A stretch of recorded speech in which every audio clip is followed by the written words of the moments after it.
Well, good morning, everyone.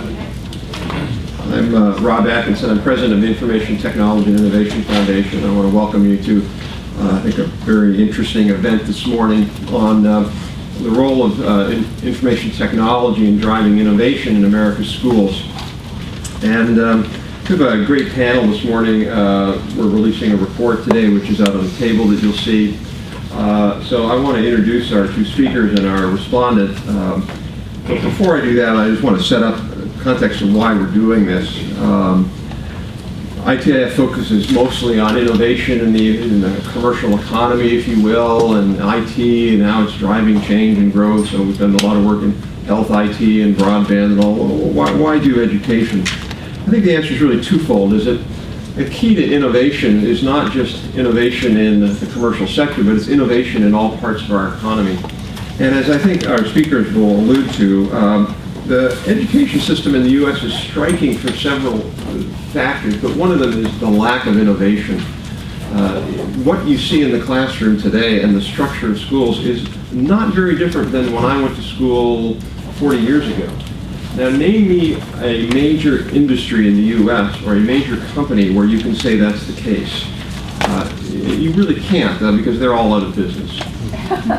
So schools don't go out of business, they just keep doing the same thing. And yet it's important, the fact that as we move to a knowledge economy, as we move to an economy where our competitive advantage and our growth is dependent on skills, having a school system that essentially is not an innovation-based system is an enormous drag on our future going forward. Yet, when you look at the debate in Washington, we have essentially, as in many, many areas, the Washington debate. And the great thing about not being in Washington for Curtis and Tim is that they don't have to deal with the debates here and how frustrating they are sometimes. We have a debate essentially in the education space that is between people who say, let's blow up the system, let's get rid of teachers' unions, and let's move to vouchers. And on the other side, let's keep essentially what we're doing, but just do it with a little bit more rigor and have just a few more tests and maybe a little bit more money. In other words, do exactly the same we're doing, just do more of it. We think that debate is essentially a bankrupt debate. It's not going to get us where we need to go. And we need to talk really about a third model of looking at this, and that's the innovation-based model. So that's really what we're going to hear about today, and in particular how IT is playing a new role in kind of creating this new model. This all came about because a colleague of mine, Ted Coldery, who couldn't be here today, but is the founder of Education Evolving. Ted, if you don't know Ted, maybe Curtis can talk a little bit about Ted. Is essentially one of the founders of the charter school movement in the U.S. Out in Minnesota. Minnesota started the charter school movement. They have probably more charter schools than any other state as a percentage, or close to it. Probably. And Ted came to me about 2 years ago, year and a half ago, and said, I think the charter school movement has stalled. It hasn't gotten us where we want to go. And I was quite surprised when he told me that, said that. And he said that we need a new model and we need to drive innovation through that model. So he wanted to partner with ITIF to talk about how the nexus between IT and schools can work. So today we're presenting this paper, and we have two great presenters from Education Evolving. Quickly, Education Evolving is a Minnesota-based group of thought leaders in education reform. They've been instrumental in a whole set of issues around, as I mentioned, charter schools, open enrollment, school choice, teachers as owners, professional partnerships, and other areas. We'll start with Curtis Johnson. Curtis was a teacher for several years. He was a community college president and has been involved in issues around education for over 30 years. He's also the co-author of a wonderful book, if you haven't read it, with Clayton Christensen. Christensen is famous for his book, The Innovator's Dilemma. That's right. I have the book, and they have a new book with Curtis and Clayton called Disrupting Class, essentially about how innovation needs to be applied to the school system. Curtis has also been head of a citizen think tank. He's been chief of staff to the Minnesota governor, chairman of the board of one of America's only 2 regional governments. He has a PhD in education, but he won't hold that against him, from the University of Texas. Tim McDonald is a associate at Education Evolving. He has a degree from Hamlin University, and he also has a new book coming out. Tell me what's the name of your book? Unsustainable. Unsustainable, which is coming out later this year from Roman Littlefield about the model of education and how it essentially isn't sustainable. And finally, colleague Alan Shusterman. Alan is a native of Washington, one of the few, I think, that is here. There are more and more of us now. And he is an interesting model, if you will, of innovation in himself. As someone who was not a teacher, someone who had a career was associate director of a nonpartisan nonprofit Taxpayers Against Fraud. He helped with a program of executive and career coaching, founded Insight Associates. But his passion was teaching and kids, and so in 2002 he became a teacher, and he felt that we needed a new model of education, that he could best perform that by actually starting a new school. So he has started a school along the lines of exactly what Tim and Curtis are talking about up in Rockville, Maryland, called the School for Tomorrow, and it's an independent nonprofit secondary school, grades 6 through 12. If you have kids that are looking to go on their website. It actually opens in September, I guess, is your maiden voyage, so congratulations. So before we start, I just want to show this very quick 1 or 2 minute video, I think, that kind of gets at the heart of this, and then the first part of it, if you're old enough, you'll remember, it'll seem like old hat, so.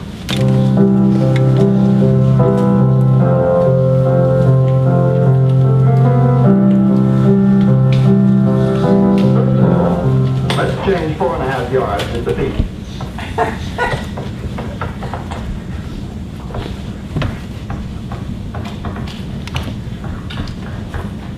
That gives us 13.5 feet. And now we can divide 13.5 feet by 1.5 feet.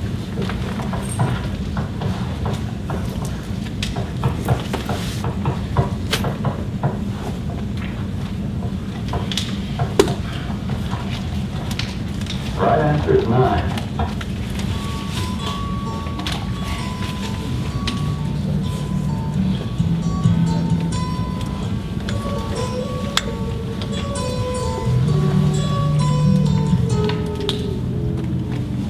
Here comes the sun.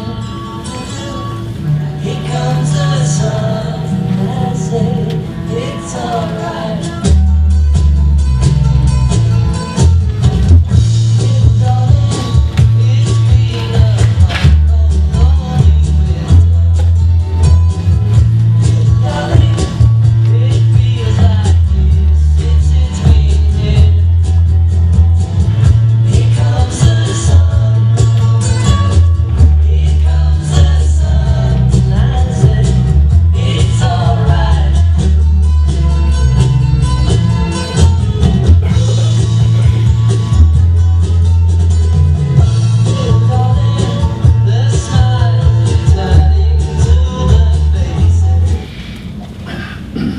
So I think we all had that teacher, unfortunately. I would have liked to have project-based learning, but I didn't. So with that, we'll start. Curtis?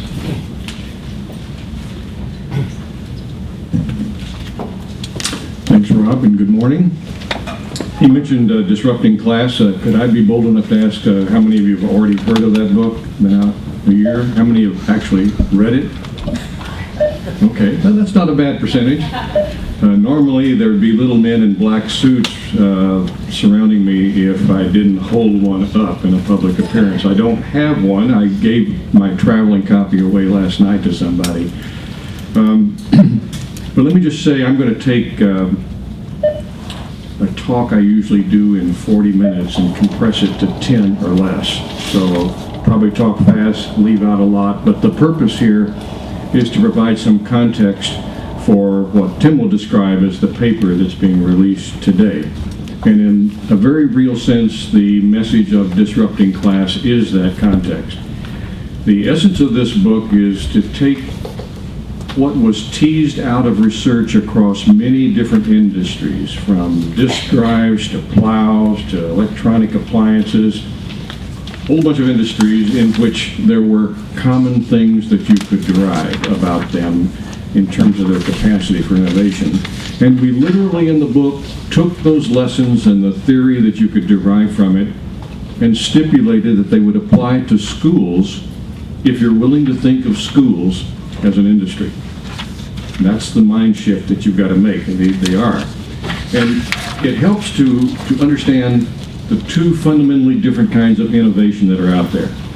One kind we're all familiar with, we see it every day, we experience it, and we call that the sustaining kind. It's when any product or service that's out there that gets traction in the market, that satisfies a need, some companies providing it, and their business is to make that better and better year after year. It gets incrementally better.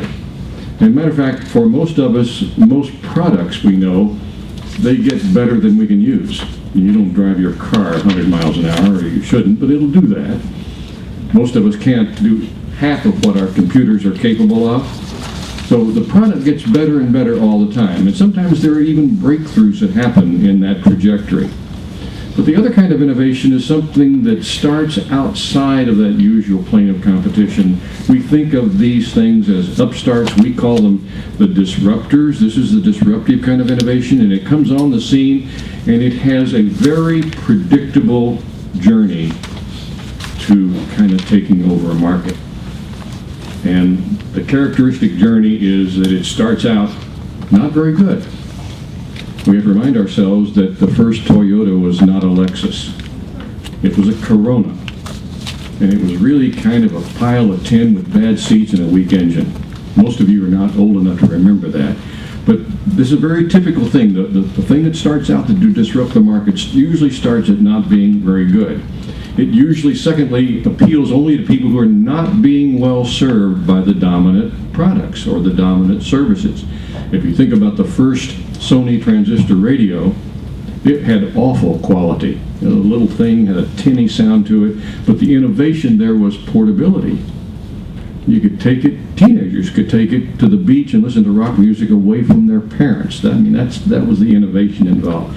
But do you think Zenith or Westinghouse or Philco paid any serious attention to that? It was appealing to a part of the market they didn't care about, a part that wasn't being well served. So almost always the disruptive innovation starts with a portal of people who either can't afford or are not being well served by the dominant products or the services out there.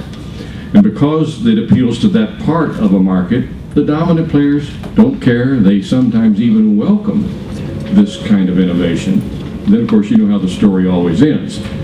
The disruptor gets better and better, gets a wider and wider piece of the market, and begins to take over. Now, this is the story. Actually, my colleague Clay Christensen got interested in this subject as he watched the meltdown of the mini computer industry that took place over about a 2 or 3 year period in the 80s. All of these wonderfully managed companies, always written up in Business Week and Forbes and Fortune as being the best managed companies in the world, all evaporated in less than 2 years.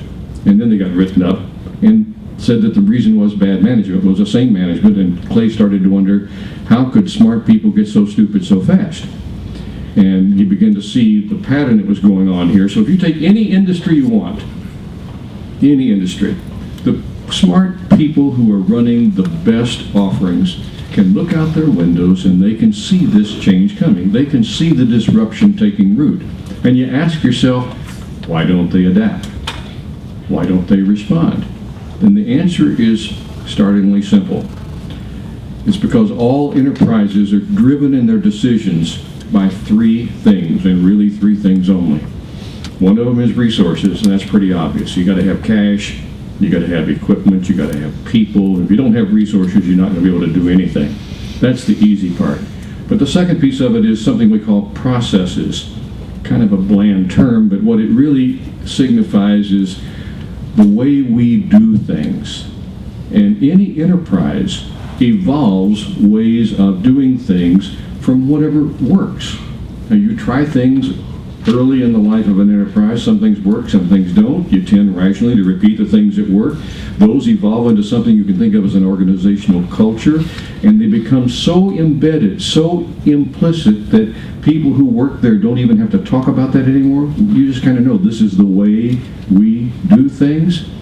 Well, that underpinning of a successful enterprise also becomes a prison and a trap, because you don't question those assumptions anymore, because those are the way we do things.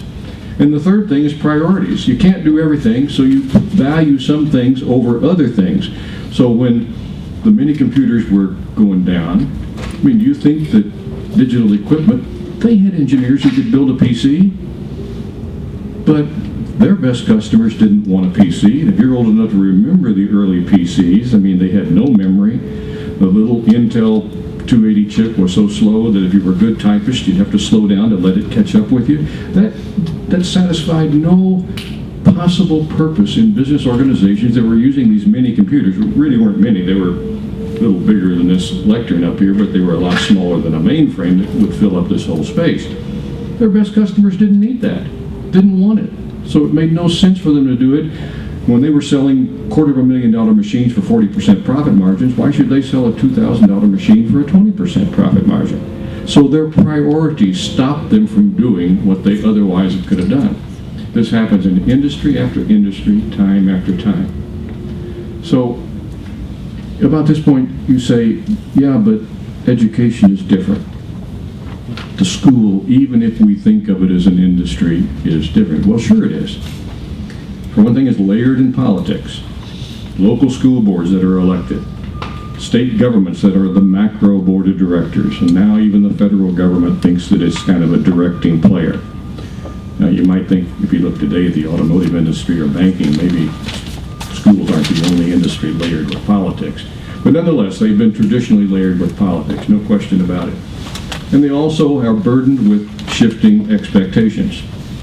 You know, it's been 100 years since it was just for the elite, but we went through about 100 years in which the industry was all about access. And back when I was a teacher, there wasn't any expectation that everybody had to learn, but you had to provide access to a good education. That was the guiding, driving principle.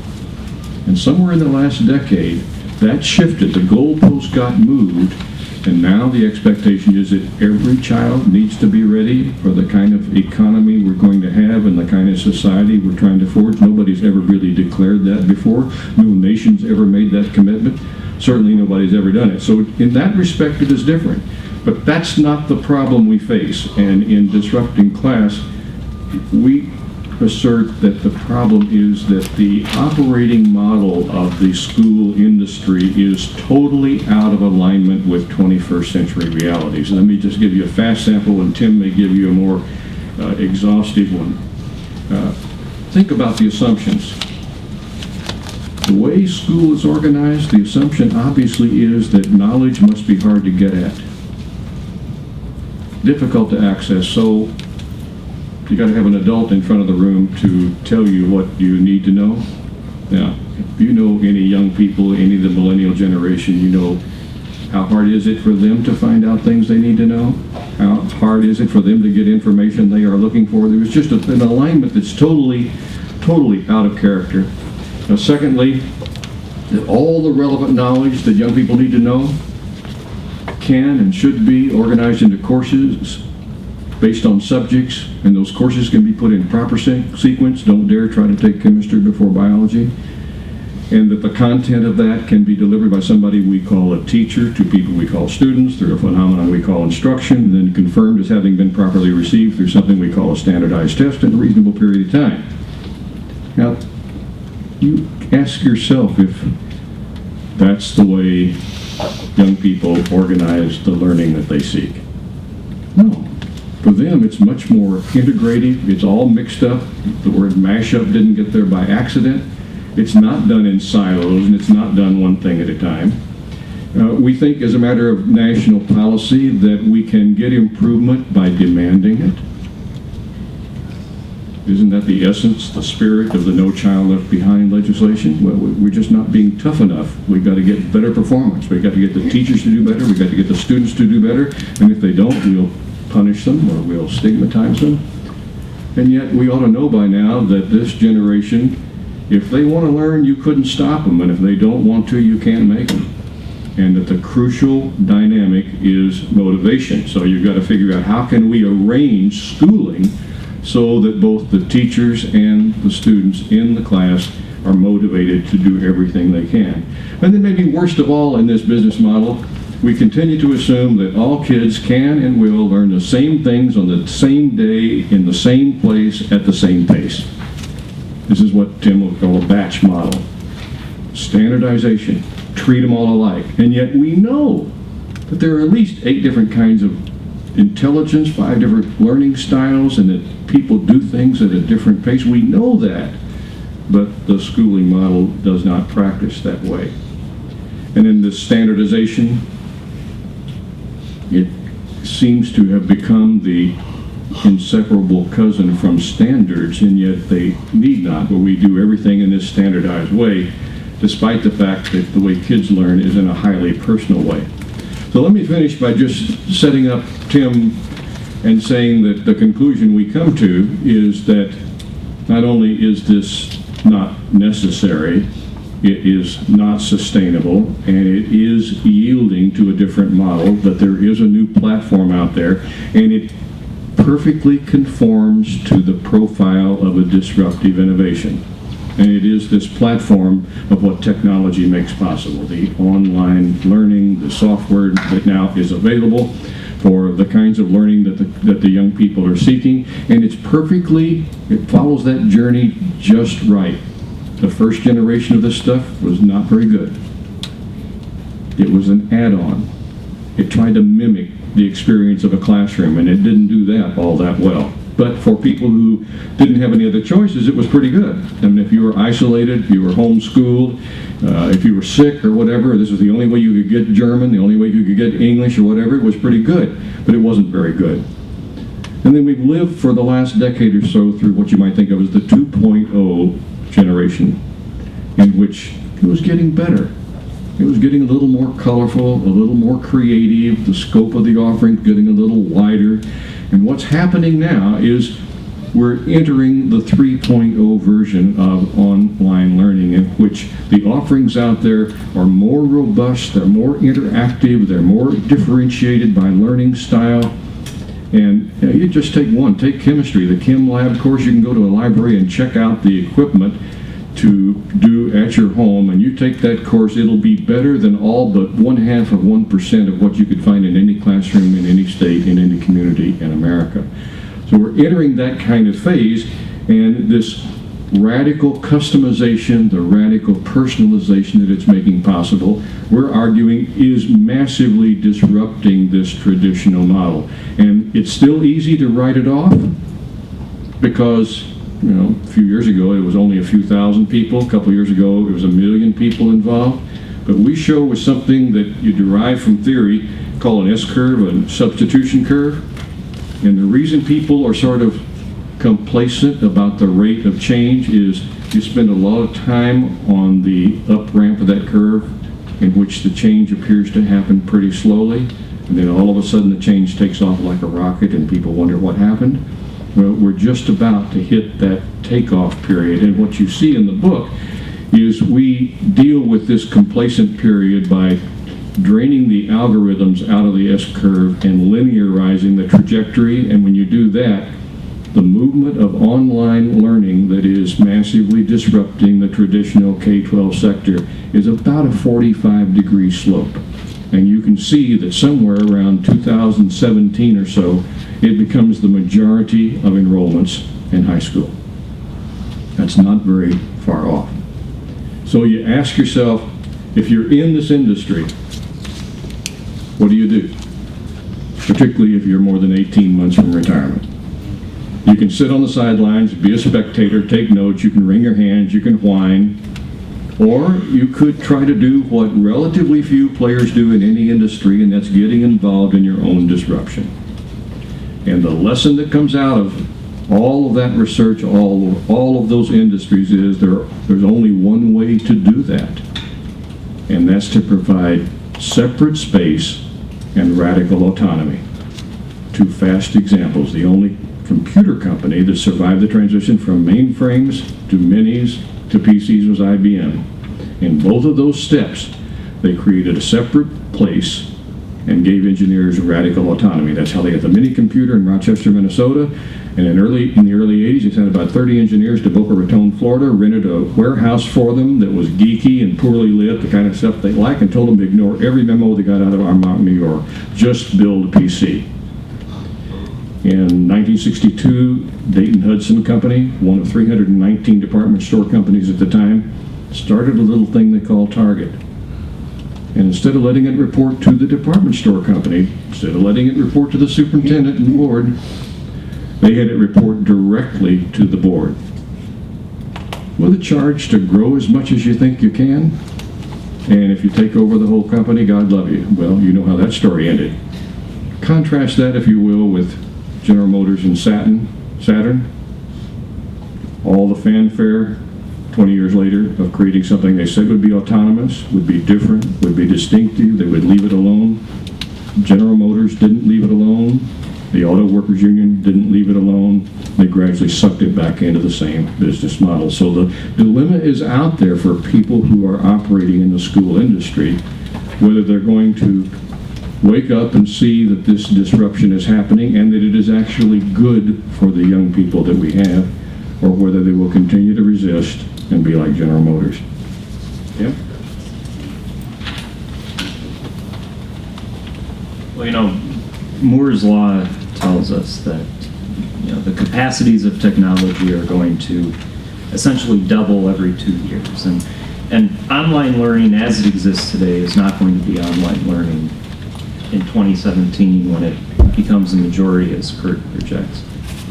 And so the question is, how do we enable schools to take advantage of the technology that exists today and the technology that is going to be coming? And when I think about the future capacities of technology, I think about the motifs of where technology is heading towards greater access of information, greater ability to control and manipulate information, and greater capacity to turn it into knowledge. And so this is the direction technology is heading. And the question is, how do we allow schools to be able to capitalize on this? And well, it comes back to innovation. And of the 100 most capitalized companies at the turn of the 20th century, only 3 of them are left today, and they look radically different. General Electric is, they're an entirely different company today than they were in 1900. And so the question is how? How do we get significant innovation in public school? Chartering was one of the first efforts at that. This is an ability for people to start their own schools, teachers, community members, but as Ted Colder has said, it's stalled. We need to further this effort here. And the paper, we have 4 recommendations of what the states can do in cooperation with the federal government to create more innovative schools, 21st century schools that capitalize on technology. And we've been doing some creative stuff in Minnesota. This past legislative session ended in 2009, May. We had a significant new law passed, which has been flying under the radar so far. The media has been slow to pick it up. Self-governed district schools. These are schools in districts with autonomy similar to charter schools, unionized teachers, but exemption from state regulation similar to the chartered sector. So the districts are now in the game of seriously innovating and having the capacity to do it. And we're seeing all across the country there are districts doing new schools efforts. Just up the interstate in Baltimore, they've got an Office of New Schools. New York has Office of Portfolio Planning. Boston's had pilot schools for a long time, which was a competitive response to chartering. But this gives districts a chance to set up in a separate space innovative schools that report to the Board of Education of the district, not the central administration, which would follow the Target model. The starters of Target reported to the Dayton Hudson Board, not the administrators of the Dayton Hudson department stores. So that's the first piece of what Minnesota got past this legislative session. Second piece, which we're working on in the state, is the idea of setting up a state-level entity, an innovation entity that works in cooperation with, but separate from, the Department of Education. It would be organized as a 501c3, it's board, you say you have 9 members on the board, 6 from the legislature, perhaps, if it's bicameral, 3 and 3. 3 from the executive side. This would be, and the graphic is in the paper, this 501c3 would be responsible for overseeing the innovative schools in both the chartered and the district sector. Because we've got innovative schools that are now occurring in districts. We've got innovative schools in the chartered sector. The Department of Education, the Bureau, will continue to do what it does well, which is the sustaining incremental innovations with traditional schools in the districts and in the chartered sector. And now the benefit to this is if we can get this in state law, in all the states, just as we've got chartering in 44 now, to have an innovation entity at the state level, it can, when we talk about technology, it can work with shepherding funds, with shepherding best practices, with idea sharing among teachers, with assisting people who are starting up schools, as Alan is doing. And this is a way for the federal government, for example, to leverage its funds for innovation, put it down into a more local organization, which, number 2, the recommendation for Obama, if Obama wants to talk about redesign, which he's been doing a lot of, this would be a good way to do it. A new schools innovation entity at the state level that is able to, we got research too, we've got replication of existing models and we've got innovation. Innovation happens on the edges of what's known. It's the entrepreneurs out on the front line responding to customer needs. Teachers, if we want to use technology creatively in classrooms, we should give teachers the ability to control the classroom, manage the school, and decide how they're going to use technology in the school. So you say, okay, we're going to take the factory model where the teachers have very limited professional control. And you say to the teacher now, use technology creatively in the classroom. They'll say, well, I mean, we can go down to the computer lab, we can put banks of computers against the wall. But if you bring an iPod into the classroom, it's just going to be a distraction. And it's like, well, that's the point. The way it's set up, the primary pedagogy is teacher lecture.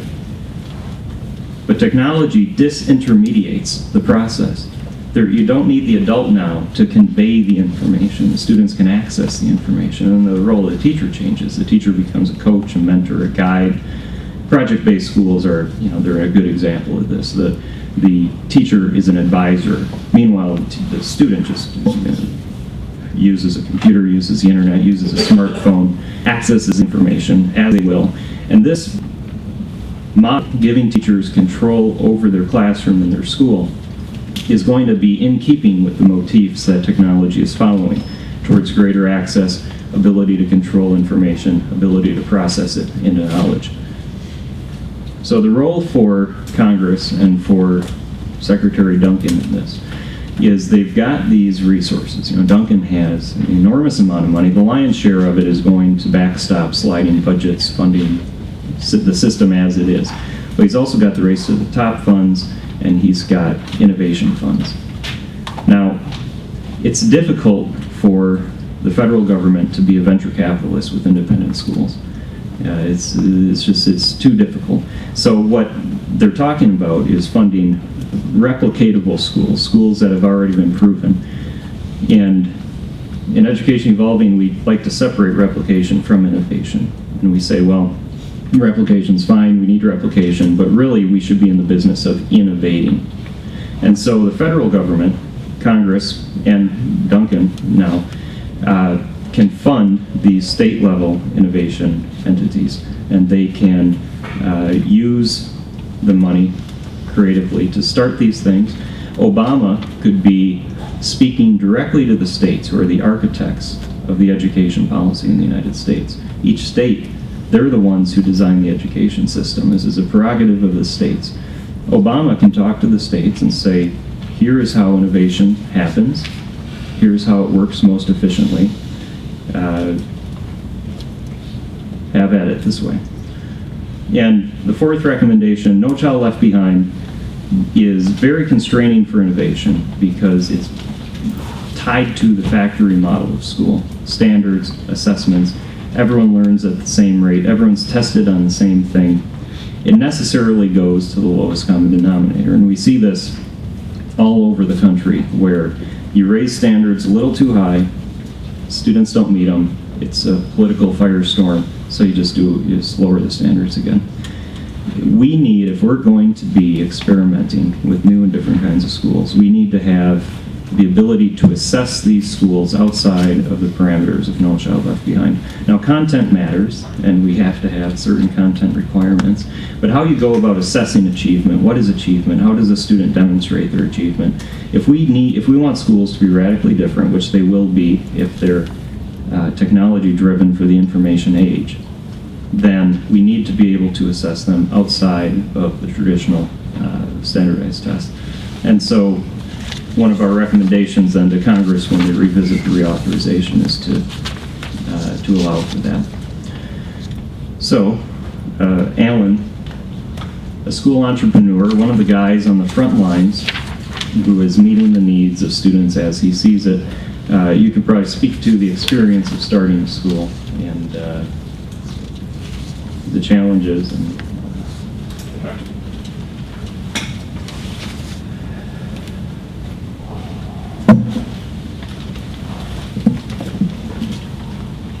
It's a very sleek design. Podium doesn't give me much room to hide the nervous feet or whatever else it is. Thank you. I've never met these folks before. Any of them, actually. Not in person. I thought we had 8 of them. Well, given my failing memory, we very well may have. But I believe it was my... We've known each other for years. Oh, that's right. Our kids grew up together.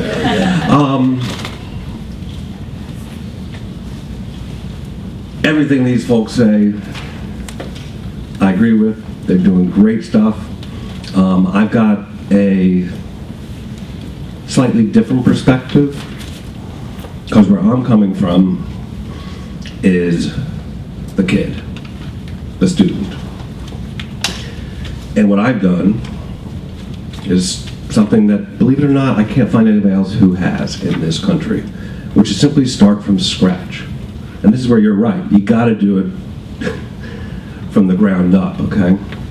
Start from scratch and say, okay, pretend we don't have these schools at all, and let's ask 2 basic questions. Number 1, what does a high school graduate need to know and be able to do so they're prepared to thrive in college, or workplace, and life in the decades ahead? That sets your curriculum in terms of learning outcomes, okay? That's what the technology, now obviously the world has changed and the technology is built into that and the technology affects that. That's what you folks, aren't addressing yet. I'm sure you are in your other stuff. But that's what a lot of people are missing. It's education. Let me back up. Here's the status of education. Is that schools are completely disconnected, number 1, from the real world. Totally disconnected. And that leads to a curriculum, number 1, that's totally disconnected from what kids need today. It also leads to learning means that are totally disconnected from what you can do, okay? And secondly, they're ultimately totally disconnected from kids, period. Which is what the heck, what works for kids? And everyone in the world of education is busy talking about this model and that model, and how do we tweak this model and that model, or how do we throw out this model, okay? And everyone gets lost as we have kids, we have a world, we're trying to prepare kids for the world. When you do that, the bad news is that our schools are worse than you could ever imagine. And I won't go into it, but what I will talk about is most of education reform, as a part of the problem and limitations of the charter schools, is all about focusing on the issue of equity, or closing the gaps in performance between different types of kids, okay? Which is absolutely essential, okay? The fact that the kids in DC get what they get versus the kids in the suburbs is a public policy shame, okay? But what we've been missing along the way is that no kids are getting what we need, and what we need to show is what do all kids need, which is a whole different level, okay? Sidwell Friends, fantastic school.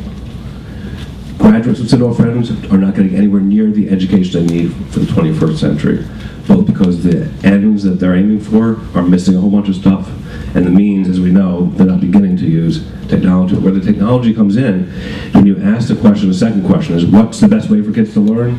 Well, given the technology we have today, exactly right what you folks are saying.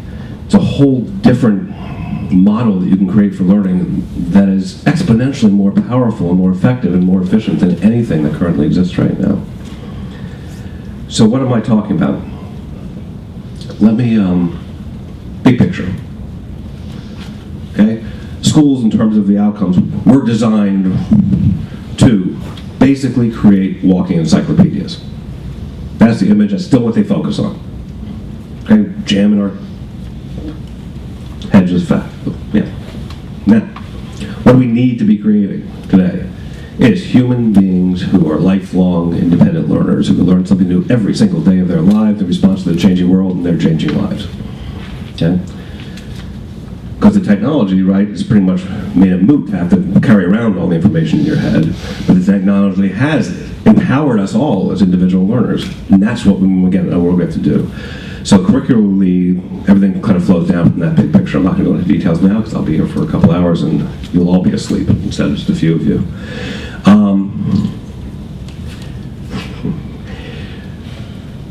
Two, what's the most effective and efficient way for kids to learn stuff? Okay, it begins with exactly what you all said. It has to begin with individualization for everybody, period. The old model is nonsensical ever to believe that everybody is going to learn at the same pace, the same time, the same way. Okay? And now, it's where, because of the technology, we can individualize it as they show in their paper at the same cost, if not less cost, to be honest, I think ultimately will prove. Okay?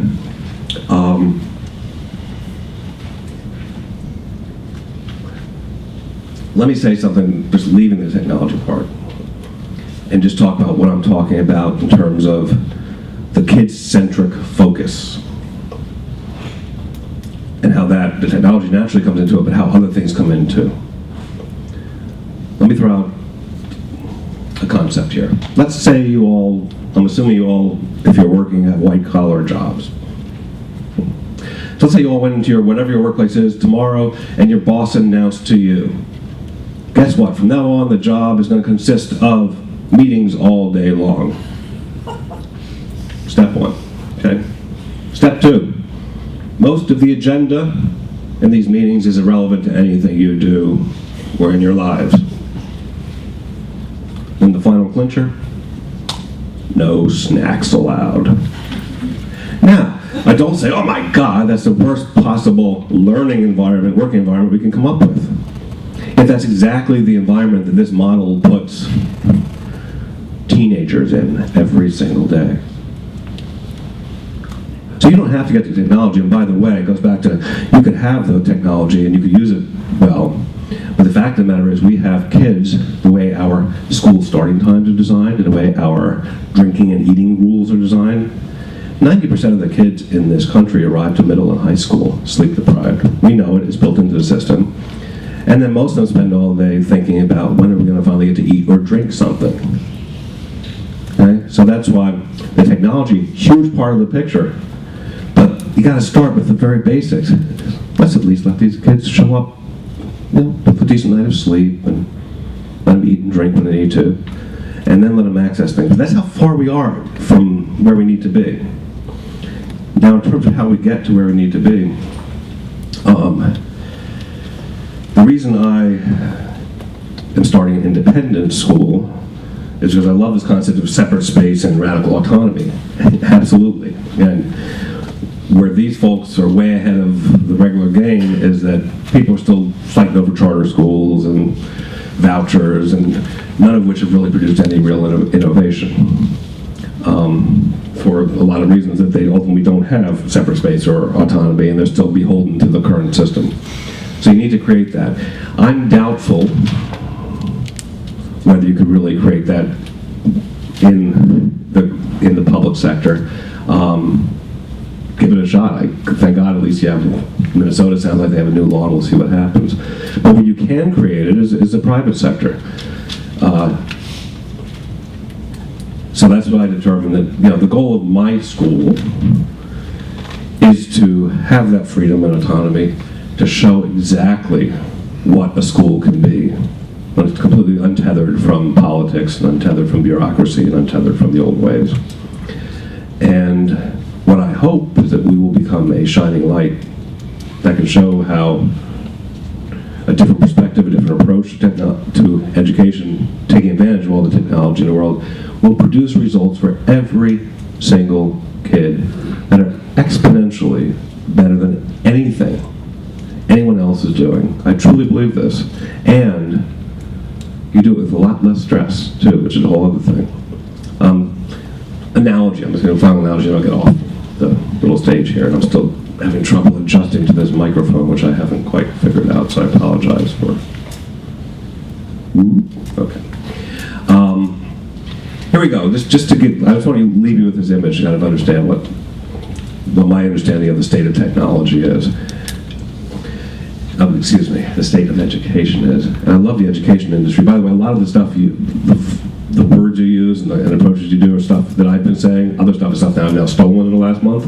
But, it proves that great minds or faulty minds or just distant minds think alike sometimes. Here's the analogy. Here's where we are. Is the education industry, schools today, particularly high schools and middle schools, are as if we were still using covered wagons to transport people across the country. The very best schools, the Sidwell Friends, you're local, right? The Whitmans in Montgomery County, whatever. The very best schools are the most amazing covered wagons you can think of. Absolutely. They're stunning. Now in D.C. and the worst schools, which is what we're focusing on fixing, those covered wagons don't even have wheels. Okay? Who the heck cares about technology and pedagogy when your bathroom's leaking and your teachers are incompetent or not showing up or under fire, literally under fire, okay? But that's the state of the industry, okay? We look at the automobile industry and how antiquated that is comparatively, but right, nothing comes close to education in terms of how obsolete and antiquated it is. We are now ready, in this day and age, to invent the equivalent of the car for schools. And if we just invented the Model T of schools, we'd be way ahead of the game. But because we've been sitting around for so long, if you start from scratch, like we're doing, is what I always say is, you know what? We're ready to produce already the Prius or the Lexus of schools. And that's what I think we're going to be able to show. What we have, having the freedom as an independent school to show is, yeah, we can go from covered wagon to Lexus pretty darn quickly.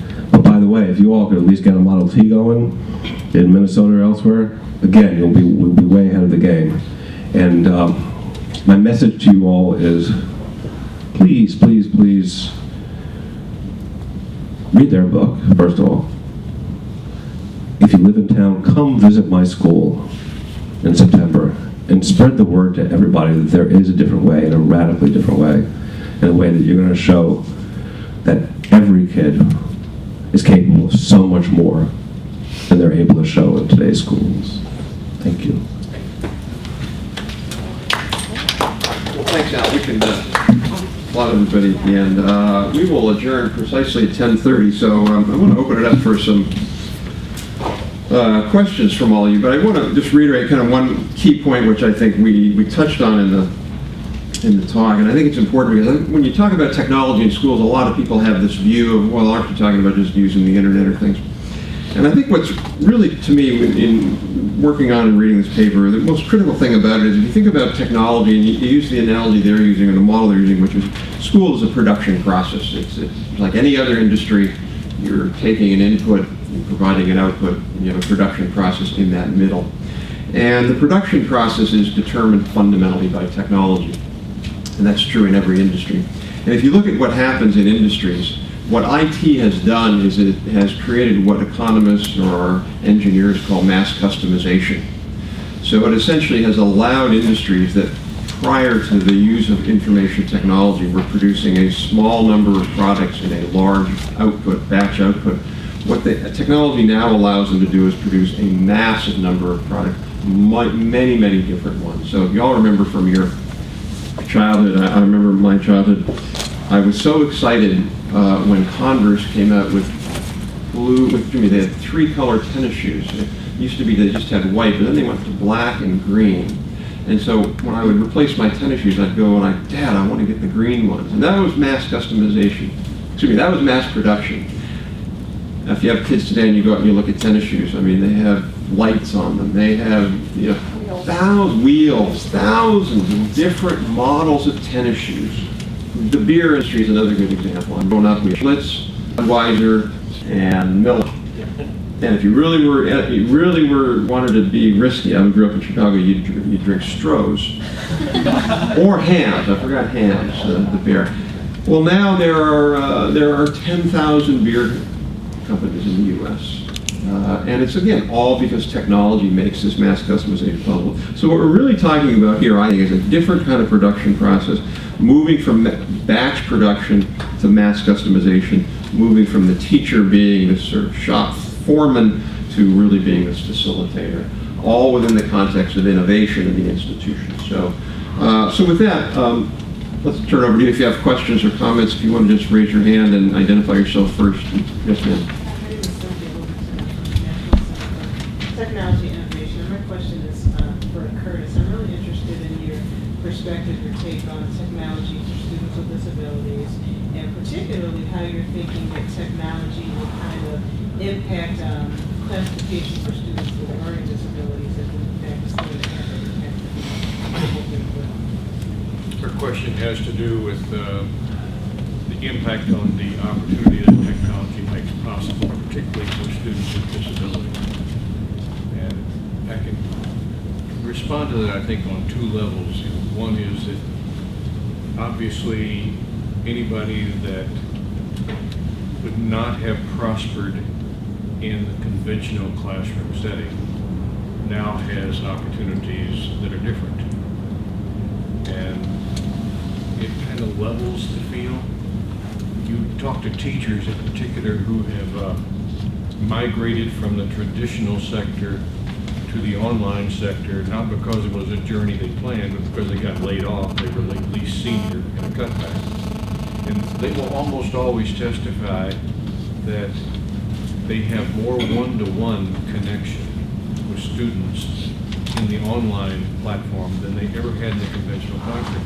And some of it is because people were disabled. They did not have the same abilities and capacities as the other students did. And some because they were merely shy, or they were passive aggressive. They would never raise their hand in the back, but through the medium of chat rooms and email and picking up the phone and calling, they actually have individual contact with all those students. That, I think, makes a profound difference. It really ought. Some of the project-based schools that we have gone to interview in, we think of one particularly in rural Minnesota. Could you speak louder? And the teachers in that school consistently say they have about 40% of the high school enrollment are people you would classify as special education. And they defy you to come and visit and figure out which ones they are. They're all treated the same way, and because it's massively customized, because it is individualized, and in that case, because they use projects as an interdisciplinary tool as a learning platform, every one of those kids finds a way to learn the things that they need to know. I guess our answer is it has profound possible implications. Yeah, completely. I mean, when you have the model that basically in our school, it should be this way in every school, no kid has an IEP or a 504 plan they need to fight for. Every kid has their own learning plan.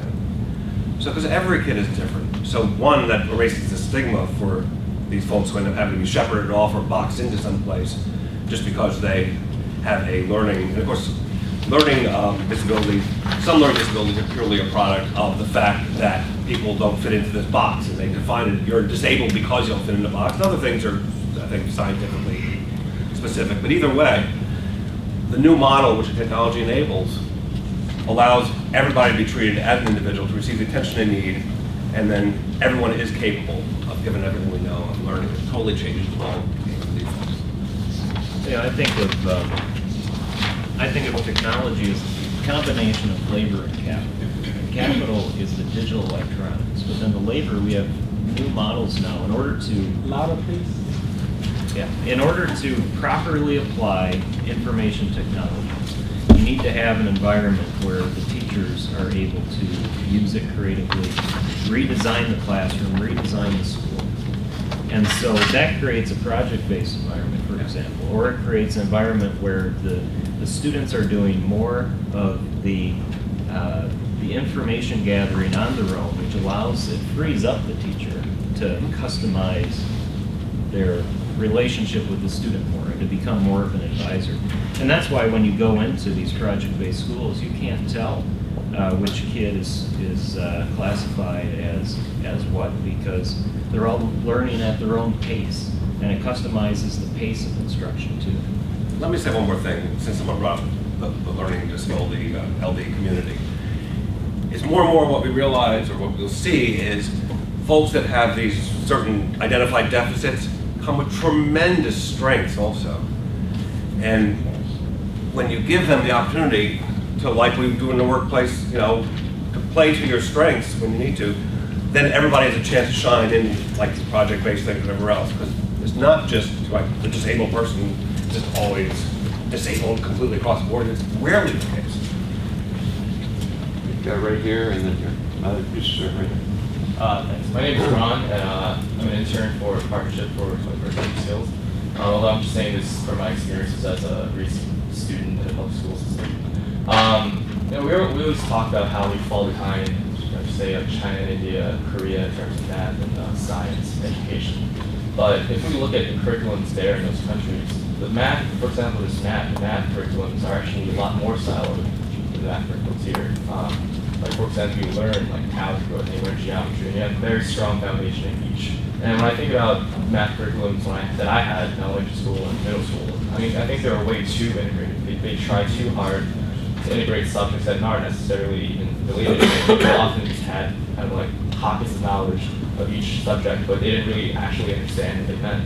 And if you look at the people who are really successful, and my peers who are successful in math and science, they're the ones who actually went above and beyond and actually like made their curriculums more siloed on outside schools. So since we're all talking about integrating curriculums to kind of make it more personal, I was just curious to hear your thoughts about that regarding science and math.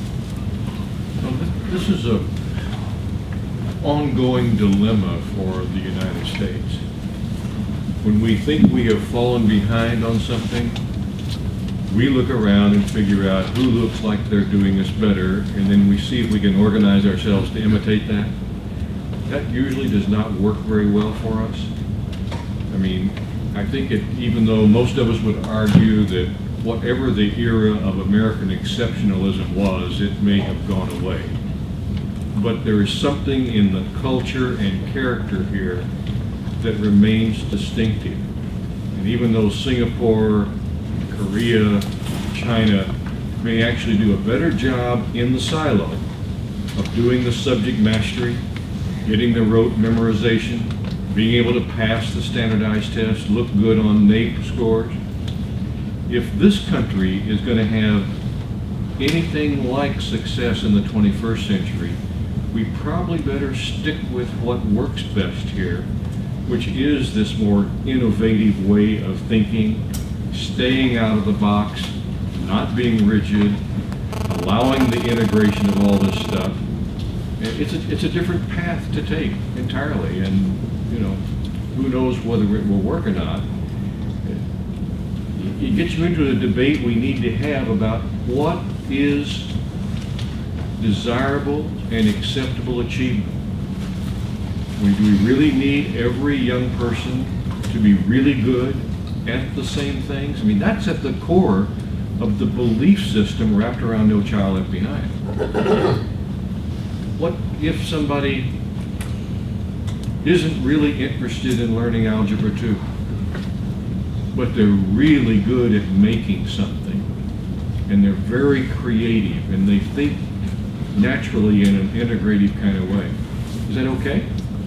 What if somebody is really good at the media arts or the visual arts, and that's the way they learn, that's the way they express themselves, that's the way they pull in the various dimensions of learning that are relevant to being good at that. Is it okay if they can't solve a quadratic equation or never know what a Bunsen burner smells like? I don't know. I mean, there are no easy answers to that question, but it's a debate we ought to be having among ourselves. And if we've got anything we tend to do better than other countries over time, it's crashing through the conventional barriers, finding innovative answers, staying ahead of the creative curve. And that's always at some tension with the experience that you're describing from other countries. I have a different take on it. I'll do it with math. It's easier and more concrete. So math, the research shows pretty compellingly that it's worthwhile for every individual to master mathematics through algebra and geometry. Okay? And as I said, in setting what there do need to be, in my mind, some curricular outcomes that all students should be aiming for. And then whether you go beyond that is another question. And you have plenty of opportunity to go beyond that if you want to, depending on what area you're most interested in. So boom. So if we can agree on that, we can always debate that, but I'm convinced at least every kid has to get through algebra and geometry by the time they're 18. What's wrong with our model now is this kind of move everybody along at the same pace in the same way. God did not say you must know algebra by 8th grade, or that you should know algebra by 8th grade, or that our benchmarks for when we learn these things are very arbitrary.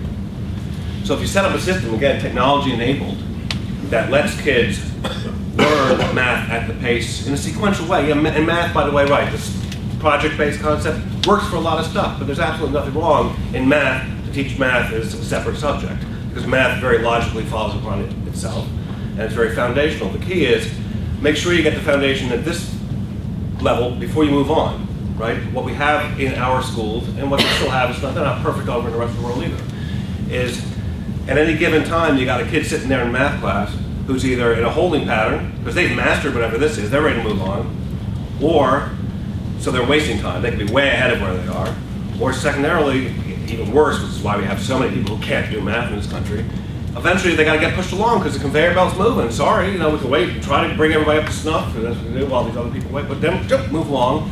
And then I think most people, when you analyze when they get to algebra and they're terrible math students, many students not because they're not conceptually able. In fact, Einstein, they may be Einsteins conceptually, they might not learn their times tables, so they keep failing algebra because they're not able to do times tables. So the key is to have assessments that make sense, allow kids to go at the pace they need to go, and then the big thing is, how do you learn? Right? That's where you can also tap into the multiple intelligence in different ways. There are a gazillion different ways you can learn any math subject or any subject at all. Now go to Barnes & Noble sometime and go to the math section or the science section, and there you say forget technology. There you will see, I guarantee you, a dozen books talking about how to learn algebra that appeal to different learning styles and different approaches. At least give the kid the opportunity of that. Now you open it up and jump online and look at online things. There's so many different ways. There's got to be a way you can find for every kid to learn algebra, and you got to let them learn at their own pace, and then suddenly everyone knows it very well, right? What's the problem with the SATs? The SATs only go, by the way, through. Alan, why don't you wrap it up? Yeah. Oh, really? I'm talking too long. Shocking. Okay. Anyway, so I'll ask more questions. Go. All right. One last thing. There's a paper out there we did, Science, Math, High School. I think it's important to recognize only about 6% of American workforce is involved in science and engineering. What we need to do is make high schools that work really well for those kind of kids, like Thomas Jefferson over here. We only have 100 math and science academies in the country. We need about a lot more, and so I think we have a question here, and then I'll go here. I'm glad you mentioned Thomas Jefferson. I'm not with the school system, but I'm the fundraiser at Thomas Jefferson. How many in the room has actually visited Thomas Jefferson and know something about it? It's the most disruptive school that I know about. If you just know a little history, in '85, not the school system, but the community, the leaders in the industry and the high-tech business went to the superintendent and said, we're not happy with the product. Ended up, they were allowed to actually build a curriculum, a very long story made short, we now have 13 laboratories in the school where every student has to actually do research. They have to sign on to research projects. They actually work in over 100 labs throughout the city.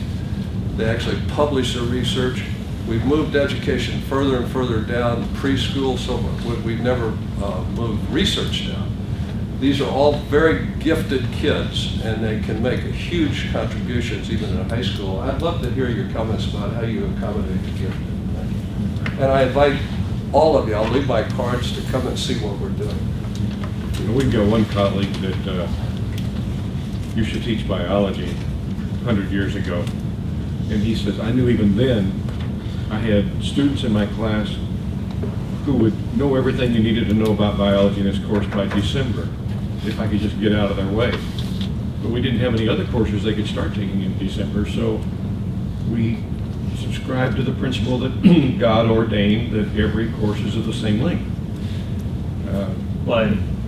And we talk about the achievement gap all the time. Achievement gap, achievement gap. We don't talk about how many kids would be doing extraordinary if they're in less restricted environments, if they're allowed to fly. And you talk about the foregone potential of American kids. How many extraordinary, would-be extraordinary adults do we forego because of the way our education system is set up and stifles it? Which comes to the concept that we need to have many different kinds of schools within public education. And, you know, technology-based schools will manifest in many different ways, but also schools that you may have KIP. You got KIP schools, and then you have project-based schools. But the point is, we need to explain KIP for people. KIP is, think of KIP as kind of the Catholic model, but brought over into the public realm. It's structured, disciplined, treat the kids with respect, the students treat the adults with respect, uniforms. Oh, some people just love it. Oh, they love it. But I would hate it. And but what you're getting at is we have to have the ability to create schools that allow the talented kids to fly. And beyond that, just go ahead. I want to, a lot of questions, so I'm going to keep our answers. Yes, sir, right here. Okay.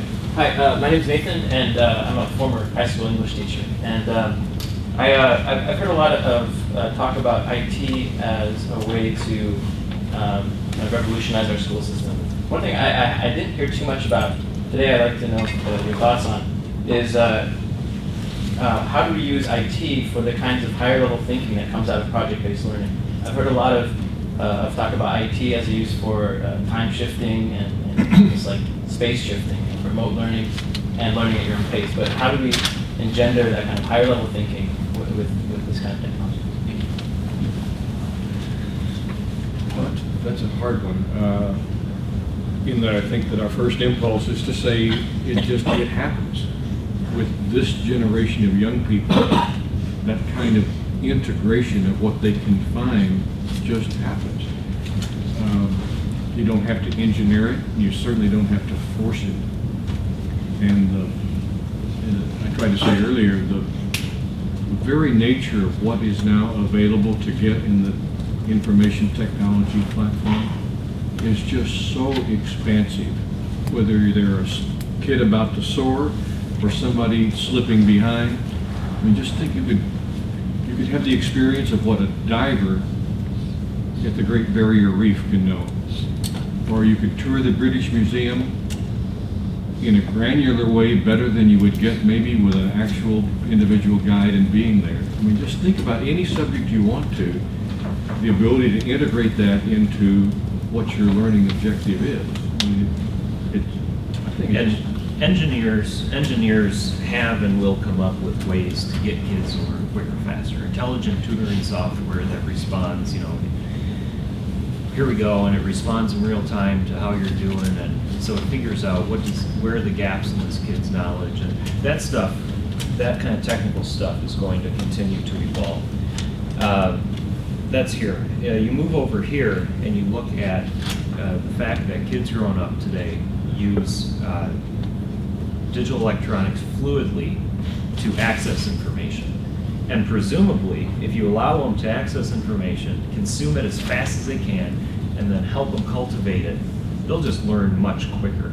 And so they'll end up moving up higher faster because they're learning more efficiently, and they're just devouring information. But will they learn Shakespeare? Doesn't matter. Okay. Doesn't matter. I'm going to try to talk extra fast and cut me off. Higher level thinking, which I don't see as content. It's more important than ever to have really critical thinking skills, ability to analyze stuff, because yeah, we have all this information at our hand. Boom, it's coming from all over the place. It's not a problem getting it. It's do you understand it? Can you evaluate it? Can you then use it? Using your brain, right? Higher level thinking, the best way to develop that still is the in-person interaction between a student and a teacher and the students themselves. What this model allows us to do is the teachers can focus on that. We don't have to worry about conveying all the information and the facts to the students. They get that through the technology. We can put all our time and energy in developing these kids' minds and their brains. Well, want to go back here? Yes, sir, in the back. Yeah, can I just add one comment? I have a question, but I want to add one comment. The other way that the higher order thinking develops with IT is that you have a lot more interaction between students. Those projects get shared. You facilitate the higher order thinking because you facilitate the collaboration. Right. And that is something that you can't do as easily when you're parked up 30 in a room or whatever the heck it is. Here's the question, though. I used to run a computer software house, so I screwed around with this stuff for years. On the administrative side, forget the pedagogical content side, what pieces of IT development do you think are going to drive or facilitate the most dramatic changes in how you operate and administer, I don't want to call them schools anymore, the education context? For example, in the last 6 months I've been to about 36 school districts around the country, most of which have gone to using mini assessments and collaborative review of mini assessments done generally on a week or bi-weekly basis. Without IT, it wouldn't work. Right. I view that as a valuable, not a vastly higher order disruptive, but a valuable improvement in the education process, not the content, but the process. But as I said, I don't think that's disruptive. So what do you see, if anything, that's disruptive on the really fast administrative side? And that's, you're introducing the dimension of the debate. When I said we need to have a big debate about what constitutes achievement, you don't get very far into it till you're talking about assessment and how do you measure it. And I think you're exactly right. And if it's all right to be a romantic optimist in this town briefly and then leave on the first plane, if we could actually come through this debate about reauthorizing federal policy by admitting that the best way we can use testing is to do it in a formative way, to assess how every child is progressing and make the adaptive adjustments and throw away the high-stakes testing at the end, which is so massively distorting professional practice and student experience, then it would be a great day. We would be using information technology in its most powerful way to help kids. And let me set a kind of a frame, two ways to think about the application of technology in schools. Type 1 would be applying technology to make existing processes of teaching and learning easier and more efficient and more effective, which is what you're talking about. This would be everything from word processors to electronic grade books to continual assessment. Type 2 applications of technology is using information technology to fundamentally remake the learning process. And they're both useful in their own ways, but we can't muddle them together. Because when you type 2, we're talking about a redesign of the school and the classroom. Type 2 is what is going to allow us to go from industrial age models of school to information age models of school. So I've always found that frame helpful when I think about these questions. Right here. Could you identify yourself, please? My name is Beth Larson. I direct the education programs for Meridian International Center, which is a nonprofit here in Washington, D.C.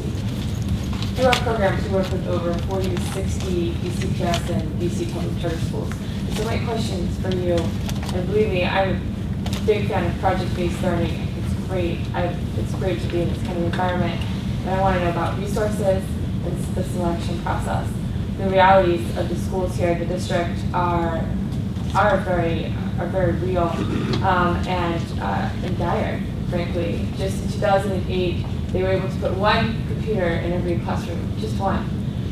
And so when you talk about technology and innovation, it's very warm and fuzzy, but what, in regards to practical application in the classroom, the resources that it would take to be able to implement these sorts of programs are, and the professional development to do that are immense, especially for urban centers. And in the selection process, schools choose, parents choose to send their kids to KIP or to your school. The kids that are left behind are in the public schools, so they're the ones in the most need, but people don't see them the most. And so again, resources and selection. How do you address these issues? You may think this is too facile an answer, but I will tell you, money is not the problem. Most superintendents cannot tell you where the money goes they've got. And it's a little bit like healthcare. We've got a lot of money sloshing around in the system, but we could use it in radically different ways. And the reason why there isn't the money for the technology platform in some schools is that we're unwilling to drop the course and class model. That's the prison. If you think that school has to be organized with some 30-to-1 ratio or something and a highly qualified teacher in front of that many students changing every hour of the day, bells ringing and all that, if that's your model and you're stuck with it, yeah, you can't afford to do anything different, but you're not stuck with that model. We could have a highly differentiated model that aligns up with the differentiation in kids. And technology is all over the place. They're bringing technology with them to school, but we tell them they've got to put it in their lockers. Here's another interesting question to think I about. would keep the answers real short. Yeah, You want to try to get a couple more. Education is the only information industry I can think of where technology has been treated as cost increasing and not cost decreasing. And why is that? And just ponder on that. I still haven't had it completely figured out.